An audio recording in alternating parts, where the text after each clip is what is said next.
Mr Speaker, I was in the House for the previous debate on the Takatai Moana Bill, and it's hard to imagine a debate that could have had a more deeply felt and visceral opposition from this side of the chamber at least, and a kind of an implacable difference really between the government and the opposition benches.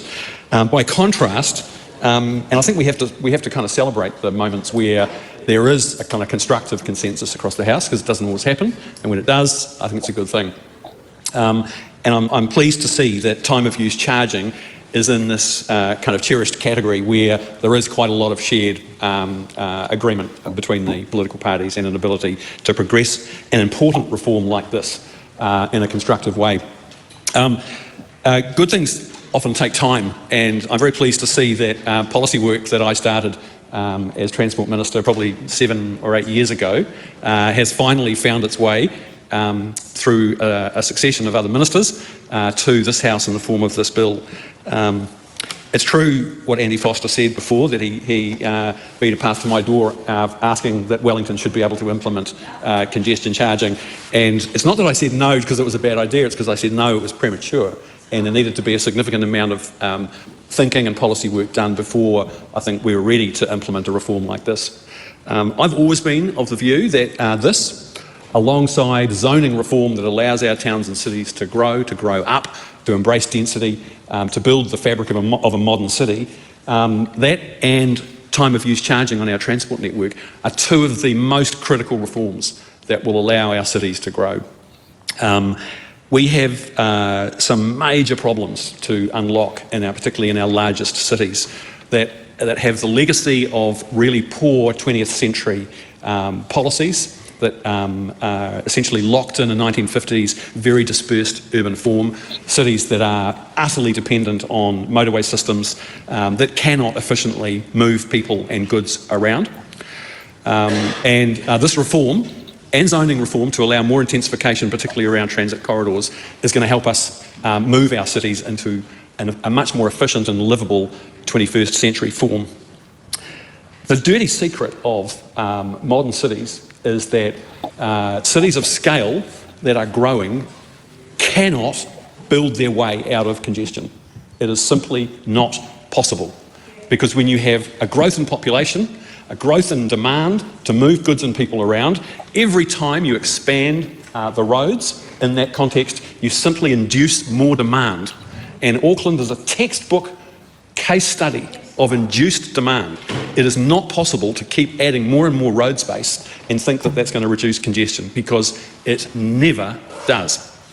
And so we have a problem, because congestion, and if we continue to refer to Auckland as our kind of case study here, congestion is dragging down our productivity in the city. It means that for people and goods to get where they need to go in our economy, it takes much longer. Time is money. It literally costs more money to get goods and to get people, to get tradespeople to the jobs they need to do. It also severely undermines the efficiency of our labour market. Cities are basically labour markets, and if you stop people getting to the jobs that they might want to do, you dramatically reduce the efficiency of the labour market, because firms cannot get access to the choice of workers and the number of workers that they need to do their jobs. Firms cannot get access to the customers that they need to do the work that they do. And for individuals, when you've got a city that's transport arteries are as clogged up as Auckland are, individuals cannot get access to the full range of opportunities that the employment market offers. So labour productivity gets dragged further and further down. Those are some of the reasons why this reform is so important for the future of our cities. So time and use charging, and this framework will allow congestion charging to be brought in by local authorities, working in partnership with Waka Kotahi, NZTA. They will be allowed to put in place schemes that will charge by time and use charging to add a charge to people using, either entering a particular zone with a cordon around it, or a particular stretch of let's say, a motorway network. And by adding a small charge to the use of that particular roading network at particular times of the day, it will incentivise people to change their transport behaviour, to take another mode, to get on the train or the bus or the ferry, or to time their journey for a less expensive hour. when they don't have to pay that extra fee.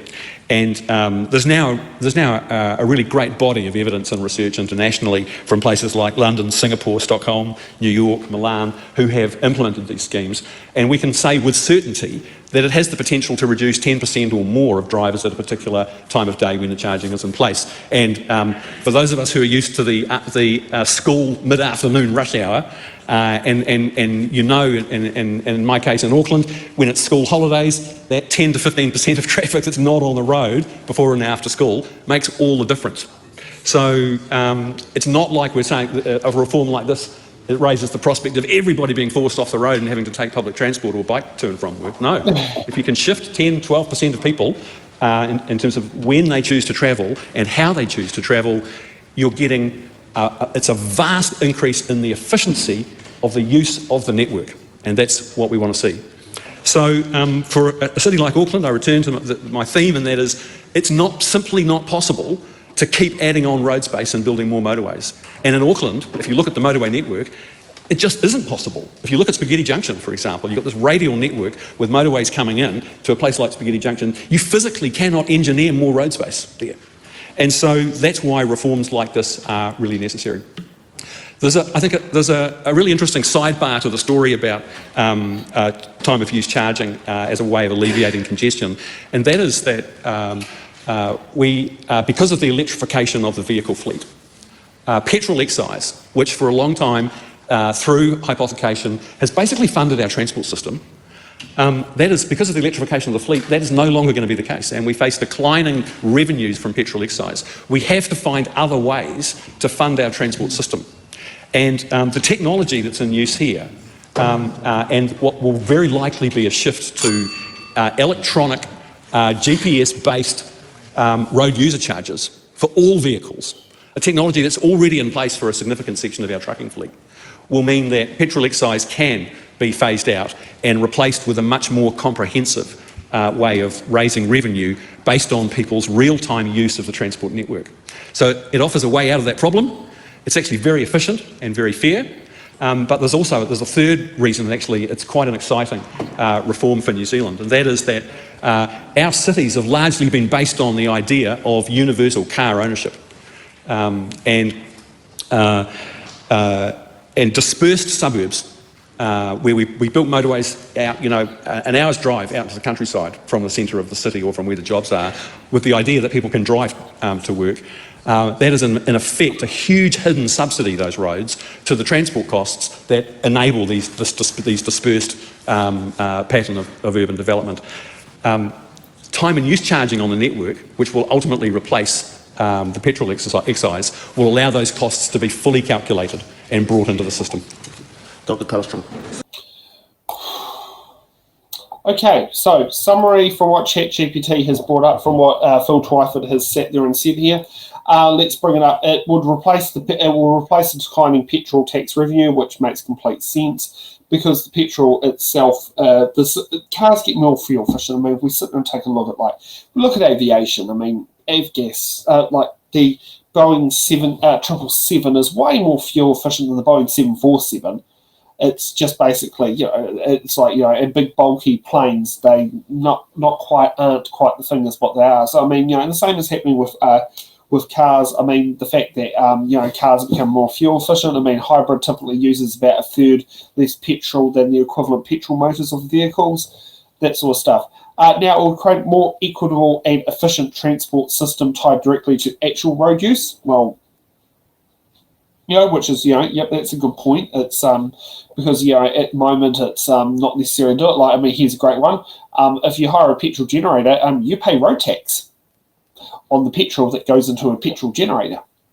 So that's something worth noting. And that petrol going to the generator ain't going on the road. There is ways to claim it back, but I mean, to be honest, it's not exactly as simple as you've got to keep really good books. In my case, I've never bothered because it'll be like $10 a year. And also there's hidden costs with urban sprawl. That is just one of those things that has happened on there. Now I'll show you some little different signs of traffic congestion in Wellington. So there's Terrace Tunnel at peak hour traffic in the morning. As you can sit there and see, the variable speed of the motorways is down at 60 k's. This is another one of State Highway 2. So this is between Petone, was it Narrowing Petone? Now that is caused by an accident, but that is literally how the congestion part is. Now here's something else that is quite remarkable, is Wellington's own Mount Victoria Tunnel, where the traffic lanes aren't even the minimum legal requirement of 2.75 metres wide. They're only about 2.5. And I mean, I know what it's like to drive a 2.2 metre wide truck through that tunnel. So it is definitely something on that one. So yeah, it's definitely showing some changes that are going on in there. Now, as what usually typically happens with government MPs, because we haven't had Laura here, we usually haven't got quite down this far down on here. I'm not going to bother with the rest of the speeches from the bills because they effectively are seat warmer speeches. You get my drift. Okay, so let's we're going to shift to the other. Thanks for watching. Make sure you're subscribed to our Facebook